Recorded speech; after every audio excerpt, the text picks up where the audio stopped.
कोकणाला भरपूर गरज आहे.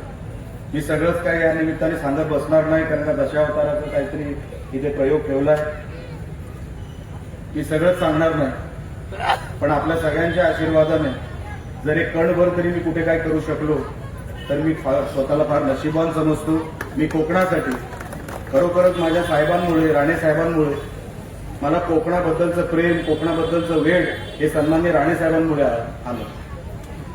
की त्यांना जेवढं वेळ आहे कोकणाचं, कोकणी माणसाचं, की निलेश या मतदारसंघांनी, या लोकांनी, या कोकणातल्या माणसांनी, या सिंधुदुर्ग वासियांनी आपल्याला राणे कुटुंबाला एवढं सगळं दिलं, तर आता परतफेड करण्याचं काम हे आपल्यावर आहे. म्हणून त्यांनी जे शिकवलं त्यांच्याच पावलावर पाऊल ठेवून मी कोकणी माणसावर कधी अन्याय होऊ नये, माझ्या सिंधुदुर्ग जिल्ह्यावर कधी अन्याय होऊ नये, आणि जर कधी अन्याय झाला तो कधी सहन करायचा नाही, हे त्यांच्या संस्कारामुळे आज जे काय मी करू शकतो तो प्रयत्न मी करतोय. अजून भरपूर काय करायचं आहे, मी जास्त वेळ आपला घेणार नाही.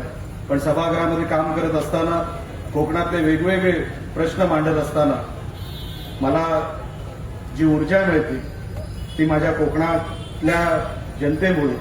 मी जिथे जिथे जातो काय कौतुक, कारण का त्या कॉरिडॉरमध्ये पण अनेक कोकणातली लोक आहेत, अनेक कोकणातली माणसं मला येऊन भेटतात आणि खूप चांगलं बोलतात, बरं वाटतं.